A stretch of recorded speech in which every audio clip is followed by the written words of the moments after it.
थी ना सबसे पहले, उसी राणा को यहाँ कनेक्ट कर रहा हूँ। जब वो राणा बना था तो वो तो प्रॉपर योग्य नहीं था, और जितने योग्य मिनिस्टर थे उन्हें भी हटा दिया।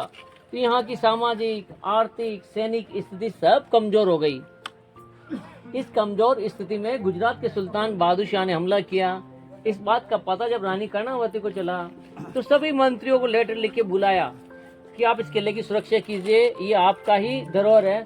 लेकिन उनका आंसर ये था कि अगर आप किसी की इंसल्ट करेंगे ना तो आपकी दहलीज पे पुनः कोई कदम नहीं रखेगा। सो न तो वो आए, न उन्होंने अपनी सेनाएं भेजी, और यहाँ जो एक बटालियन थी बड़ी बहादुरी से लड़ी और शहीद हो गई। इस बात का पता जब रानी कर्णावती को चला तो उन्होंने सभी माताओं बहनों को एकत्रित किया। उसमें 30-40 हजार की लोकल पब्लिक रहती थी। काउंटेबल जो थे ना, ये 13,000 माताएं थी। उनसे पूछा क्या करें, ये मुगल सेना 7 गेट तोड़ के अंदर प्रवेश न करे उससे पहले। तो सभी ने अग्नि स्नान के लिए निश्चय किया। अब जो नहीं दिखने वाले थे, आप सपोज कर सकते हैं किसी माँ की गोद में बच्चा रहा होगा, तो कोई माँ प्रेगनेंसी पीरियड में रही होगी अलग अलग समय के दौरान, कोई बच्चा मिल्क फीडिंग करने वाला, कोई रोता हुआ बच्चा। ये पूरा गार्डन आप देखिए सर, ये गार्डन 40-50 फीट गहरा गड्ढा था। इसमें विशाल सीता तैयार की गई यज्ञोपति द्वारा, और 13,000 स्त्रियां अपने छोटे छोटे बच्चों को साथ में लेते हुए आग में कूद गई थी। बड़े बच्चों को तो युद्ध में भेज दिया क्योंकि वो युद्ध के लिए तैयार रहते थे, कभी क्षत्रिय पीछे नहीं हटते हैं। लेकिन छोटे बच्चे भी जाने में जब होता ना कि डैडी वो बड़ा भाई खेलने गया, मैं भी जाऊंगा, तो उन्हें नहीं जाने दिया। तो ये पूरा जोहर स्थल है, ये सती स्थल है, और यही शमशान घाट था पुराना। वो सामने गेट देखते हैं उसे कहते हैं पूर्वी जोहर गेट, और जहाँ आप खड़े हैं इसे कहते हैं उत्तरी जोहर गेट। जहाँ से अंदर प्रवेश करके अपनी अस्मिता बचाती थी। जोहर करने से पहले इस मंदिर में पूजा करने से पहले इसके पीछे होली वाटर पाउंड जहाँ स्नान किया जाता था। देखो इतिहास में महाराणा प्रताप सबसे छोटे गज के थे 7.5। इसके अंदर जो एक मूर्ति है 1000 साल पुरानी, जिसकी हाइट है 9 फीट की। मूर्ति के सामने मांड निकाल के बैठते थे, 9 फीट की हाइट में तिलक लगा के फिर युद्ध में जाते थे। वो लंबाई आप स्वयं सपोज कर सकते हैं क्या रही होगी। ऐसा ही प्लेटफॉर्म इस मंदिर के सामने है। आपको नीचे नहीं जाना, अच्छी फोटोग्राफी कर सकते हैं, अच्छा व्यू है। अपर साइड में अभी आप ऑटो से जाएंगे ना, बहुत सारे वाटर पाउंड्स आप देखेंगे। पानी ऑटोमेटिक इंटरनली जहाँ से आ रहा था तो गाय का माउथ बना के लगा दिया पत्थर का 1100 साल पहले, प्रमाणिक है। लेकिन इतिहासकार ये कहते हैं ये 5000 साल पुराना किला है। जब पांडव यहाँ आए थे अज्ञातवास में तब से बना हुआ है। तो उसके बारे में कुछ किंवदंतियां हैं कि झरना जरे गौमुख भरे निर्भयनाथ की ठोर, वर्षानुवर्षी तपस्या करे तब को नहीं आवे गढ़ चित्तौड़। घर में गढ़ चित्तौड़गढ़ बाकी सब गढ़ैया, ताल में ताल भोपाल ताल बाकी सब तलैया, राजा में रामचंद्र बाकी सब रजैया, और रानी में रानी पद्मावती बाकी सब रनैया। ये यहाँ की माइथोलॉजी है। अभी आप जब उदयपुर देखा ना सर, तो ये फोर्ट खाली पड़ा रहा, तो बारिश की द्वारा जो मिट्टी बह के इसे गड्ढा फिलअप हो गया था। लेकिन आर्कियोलॉजी ने इसकी प्रामाणिकता जांचने के लिए एक्सकवेशन करवाया, तो कई मीटर राखी पाई गई, हड्डियां, ऑर्नामेंट, तब जाके इसे डिक्लेयर किया यही रियल जोर स्थल है।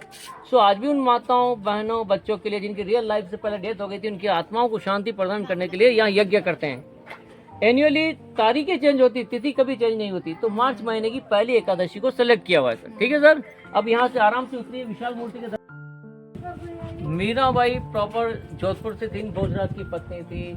तो कभी कभी उन्हें उस महल से हटा दिया, यहाँ उन्हें शिफ्ट कर दिया था कि यहाँ आप वर्शिप कीजिए, यहीं रहिए ताकि कोई प्रॉब्लम नहीं रहेगी। लेकिन फिर भी उनके भजन वगैरह सुनने की वजह से सभी कास्ट के व्यक्ति यहाँ आते जाते रहे। यहाँ कोई प्रॉब्लम नहीं थी, लेकिन उनके साथ उठना, बैठना, डांस, भजन करना उनका नित्य कार्य हो गया। उनके देवर विक्रमादित्य ने कई बार समझाया, नहीं समझ में आया तो इसी जगह प्रसाद भी दिया, उसमें जहर मिलाया, वो अमृत बन गया। दूसरी बार फूलों में काला नाग भेजा, वो माला का रूप बन गया। और फाइनली मीराबाई ने इस मेवाड़ को छोड़ दिया, अपने पीहर गई मेड़ता, मेड़ता से वृंदावन, वृंदावन से द्वारिका चली गई, और कहते हैं वहाँ कृष्ण की मूर्ति में विलीन हो गई।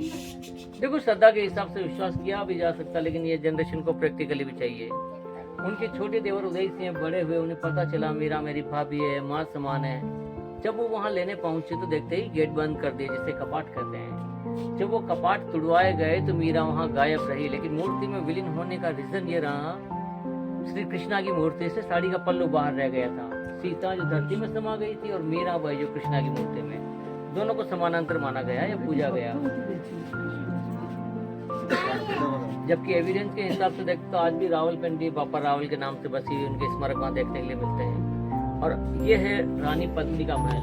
गर्मी के 4 महीने यहाँ रहती थी, और 8 महीने मैंने आपको सबसे पहले दिखाया वहाँ पे। देखिए एक आपने वो मूवी देखी होगी पद्मावत, उस मूवी में और यहाँ के इतिहास में 2-3 कंट्रोवर्सी है। एक तो यहाँ की रानी दिल्ली नहीं जाती, दिल्ली जाती तो आप जैसी बहनें मिलेंगी, भाई मिलेंगे तो सेना वैसे ही बड़ी हो जाएगी, मदद के लिए हर व्यक्ति तैयार रहता है। दूसरा, उसका चेहरा नहीं दिखाया था, जिस फिल्म में काफी विवादास्पद मैटर रहा था। तीसरा, जब पद्मिनी को पता चला हम हार चुके हैं तो रानी पद्मिनी ने वहाँ प्रथम जोर किया, जहाँ मैंने आपको सेकंड दिखाया ना वहाँ पर। और जब पद्मिनी ने जोर किया था वो टावर नहीं बना हुआ था, वो बाद में बनाया गया। अब यहाँ के व्यक्ति कहते हैं सर ये इतिहास नहीं है, ये रानी पद्मिनी नहीं थी, उसके 225 साल बाद लिखा गया काल्पनिक रास्तों जो मलिक मोहम्मद जायसी ने लिखा था, जो शेरशाह सूरी का लेखक था। यहाँ के व्यक्ति कहते हैं इन्हें स्वयं ही नहीं पता कि इनके घर में 225 साल पहले क्या हुआ, तो उस व्यक्ति को कैसे पता। इसी रास्तों के ऊपर संजय लीला बंसाली ने पिक्चर बना दिया। जयपुर से कोई लेना देना नहीं पद्मिनी का, वहाँ छोटा सा सेट बना के उसे तुड़वा दिया। जब लोगों ने न्यूज़ सुनी तो फिर विरोध किया, जहाँ विरोध हुआ फ्यू न्यूज वाले पहुंच गए, तो उसकी टीआरपी भी आपने हमने बढ़ाई, उसने पैसा नहीं दिया सर। कहते ना सर जब तक ना समझ जिंदा है तो समझदार को कमा खाने की जरूरत नहीं है, आदमी वैसे ही कमा खा लेता। इसके नीचे भी बेसमेंट है, वो सर्दी में गर्म रहता है और गर्मी में ठंडा रहता है। इतने पानी को गर्म होने में टाइम लगता है, तब तक कमरे ठंडे, और पानी गर्म तो दीवारें गर्म, तो दूसरे कमरों की वनस्पत वो कमरे गर्म रहता था। ये स्पेशली उस समय की इंजीनियरिंग देखी जा सकती है। इंजीनियरिंग में तो आपके पास में सर कर्नाटक है, हम्पी देखा होगा, एक लोटस महल है 5 स्टोरी बिल्डिंग। कहते उस समय हर एक प्लॉट से स्प्रिंकलर निकलते थे बिना वाटर पंप के, जबकि ये पॉसिबिलिटी नहीं कि बिना वाटर पंप के पानी ऊपर चढ़ जाए, तो वो देखने के लिए मिलता। और यहाँ पे भी हार्वेस्टिंग सिस्टम था। आज आप हम कम है, पब्लिक पानी ज़्यादा है, उस समय 70-80 हज़ार के लिए पब्लिक के लिए पानी कम होता था, तो वो बहुत ही हार्वेस्टिंग सिस्टम से सिंचित किया करते थे। वो जो सामने पठार देख रहे हैं सर, वो भी पठार है, और जहाँ आप खड़े ये भी पठार है। वहाँ पानी बिल्कुल नहीं है और यहाँ पानी की कमी नहीं है, और जहाँ जेल है वहाँ जीवन है। जब आप इधर जाएंगे ना तो आपको अरावली पहाड़ियाँ दिखाई देती है, जिसके टॉप पे पानी नहीं दिखा। पहनने में तो उदयपुर को झीलों की नगरी कहते हैं सर, काफ़ी बाग बगीचे गार्डन जी, वहाँ फतेह सागर झील वगैरह आपने देखी होगी। अब मैं आपको कांच वाले कमरे में ले जाता हूँ और प्रैक्टिकली बताऊंगा चेहरा दिखाया था या नहीं दिखाया था, और अपने सामने क्या प्रदर्शित कर दिया। ठीक है सर, आइए।